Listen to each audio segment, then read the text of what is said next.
Hello friends. तो आज का जो हमारा रहेगा that will be part 2 of the drone rules 2021। So drone rules का जो पार्ट 2 है वो डील करता है with the classification of unmanned aircraft systems. तो सबसे पहले there is a categorisation of unmanned aircraft systems. Categories में डिवाइड किया गया है ड्रोन्स को। तो सबसे पहला आता है दैट इज़ एरोप्लेन, सेकेंड आता है हमारा रोटर क्राफ्ट और थर्ड आता है हमारा हाइब्रिड अनमैन्ड एयरक्राफ्ट सिस्टम। ठीक है, सो ये तीन कैटेगरीज हैं अनमैन्ड एयरक्राफ्ट सिस्टम यूएस की: aeroplane, rotorcraft and the hybrid. तो एरोप्लेन फिक्स्ड विंग हो गया, रोटरक्राफ्ट हमारा मोटर या रोटर बेस्ड हो गया और हाइब्रिड हमारा combination of rotorcraft and the aeroplane हो गया। सेकेंड आता है that is the aeroplane rotorcraft hybrid unmanned aircraft system. Further सब कैटेगराइज्ड है into the following, that is the remotely piloted aircraft system. ठीक है, पायलट इसमें नहीं होता है और ग्राउंड पे पायलट होता है और वो रिमोट के थ्रू इसको कंट्रोल करता है। सेकंड आता है that is model remotely piloted aircraft system और थर्ड आता है autonomous unmanned aircraft system.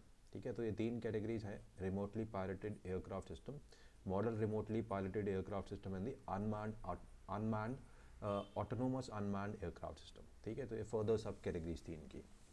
Next जो आता है यूएस की क्लासिफिकेशन। यूएस की फर्दर क्लासिफिकेशन होती है that is on the basis of the maximum all up weight, कितना वो वेट कैरी करके लिफ्ट होते हैं, मूव होते हैं एयर में। सो उस बेसिस पे हमारा अनमैन्ड एयरक्राफ्ट सिस्टम क्लासिफाइड होते हैं। तो वो थी कैटेगरीज हमने देखा: aeroplane, rotorcraft and the hybrid. अब आता है classification of the US. So on the basis of the maximum all up weight including the payload, इसमें पेलोड भी आता है। तो सबसे पहले आता है the nano category. Nano category में जो रेंज होती है दैट इज़ लेस देन और इक्वल टू 250 ग्राम्स। ठीक है, अगर आपका जो यूएस है वो 250 ग्राम्स तक है या 250 ग्राम है तो उस केस में जो उसकी कैटेगरी लगती है, क्लासिफिकेशन लगती है, that is a nano classification. Second आता है the micro class. Micro class में 250 ग्राम से लेके अप टू 2 केजी तक। तो जो बैंड है 250 ग्राम से टिल और equal to 2 kg, that will be the micro class. And small के अंदर 2 kg से लेके लेस देन और equal to 25 kg, that will be the small class. And medium के अंदर weighing more than 25 kg but less than और equal to 150 kg। तो 25 kilo से लेके जो हमारा 150 किलो तक या 150 किलो तक का जो है, so that will be the medium class. And final fifth जो है that is the large class, so that's more than 150 kg। तो अगर 150 kg से ज़्यादा है that will be the large class. So there are 5 classes on which the US is classified on the basis of maximum all of weight. There is nano, micro, small, medium and large. Next जो है that is the certification of unmanned aircraft system, that is part 3।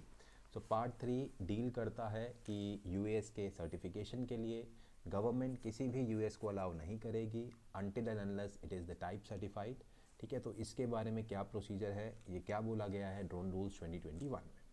तो सबसे पहले आता है the no person shall operate an unmanned aircraft system in India unless such unmanned aircraft system conforms to the type certification or is exempted from the requirement of the type certificate under these rules।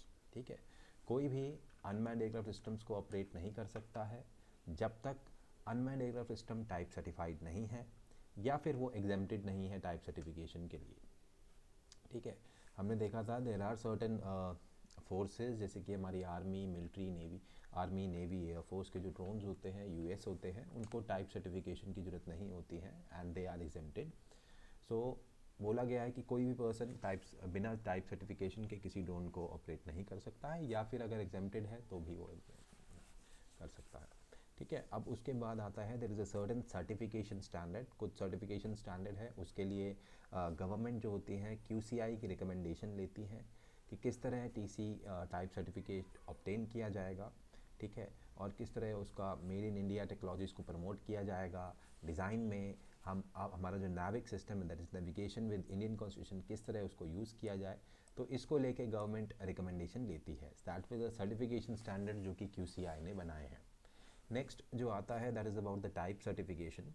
तो DG or any entity that is authorise by the DG in this behalf में on the recommendation of QCI या फिर कोई other authorise testing entity वो issue करती है एक type certification for any particular type of the unmanned aircraft system.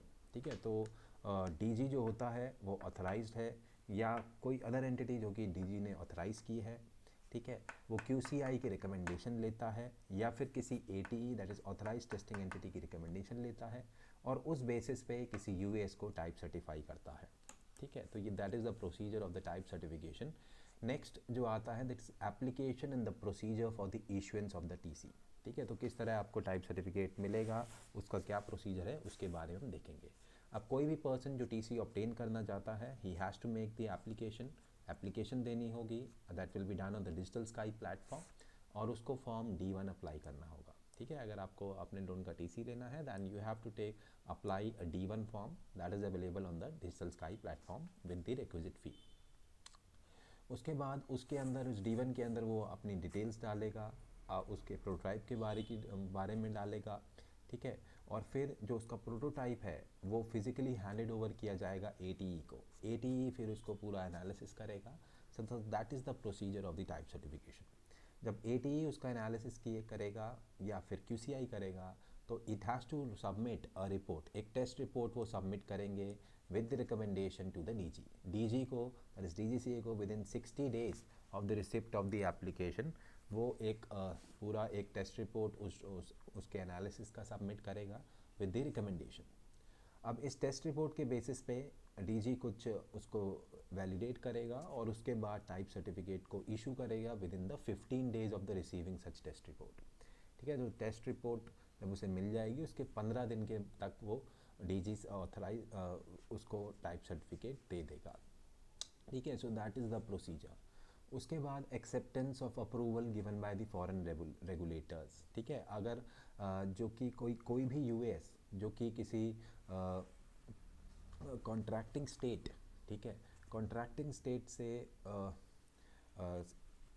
TC लिया हुआ है, ठीक है, तो गवर्नमेंट जो होती है सेंट्रल गवर्नमेंट एक नोटिफिकेशन देगी ऑफिशियल गजट में और उसमें ये होगा कि that DGCA may issue the type certification to that unmanned aircraft system.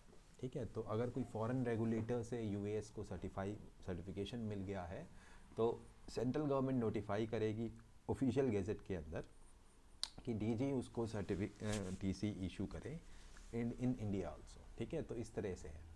उसके बाद इंपोर्ट्स को लेके क्या बोला गया है कि जो अनमैन्ड एयरक्राफ्ट सिस्टम्स के जो इंपोर्ट्स होते हैं वो भारत के अंदर DGFT that is director general of foreign trade regulate करेगा या फिर अदर एंटिटी जो कि सेंट्रल गवर्नमेंट ने ऑथराइज़ करी है। ठीक है, अब नेक्स्ट आता है there is a certain mandatory safety features. Central government time to time notification देगी कि किस तरह के सेफ्टी फीचर्स हमारे US के अंदर होने चाहिए, जैसे कि no permission no take off का है, रियल टाइम ट्रैकिंग बेकॉन का है जो टाइम टाइम कम्युनिकेट करता है US के साथ उसके एल्टीट्यूड को, लोकेशन को, स्पीड को, UIN को। ठीक है, जियो फेंसिंग कैपेबिलिटी है। ठीक है, उसके बाद एवरी पर्सन जो US को ऑब्टेन करता है it has to adopt the safety features. ठीक है, within not less than 6 months from the date of publication. ठीक है, तो इस तरह से वो मैंडेटरी सेफ्टी फीचर्स को DG स्पेसिफाई करेगा। So there is a certain exemption, कुछ देर आर सर्टन केसेस जहाँ पे TC का एग्जेम्प्टेड है। ठीक है, no TC shall be required for manufacturing या importing the unmanned aircraft system. ठीक है, उसके बाद no TC shall be required for operating the following, जैसे कि मॉडल अगर रिमोटली पायलटेड एयरक्राफ्ट सिस्टम है या नैनो अनमैन्ड एयरक्राफ्ट सिस्टम है उन केसेस के अंदर TC आपको रिक्वायर्ड नहीं है। ठीक है,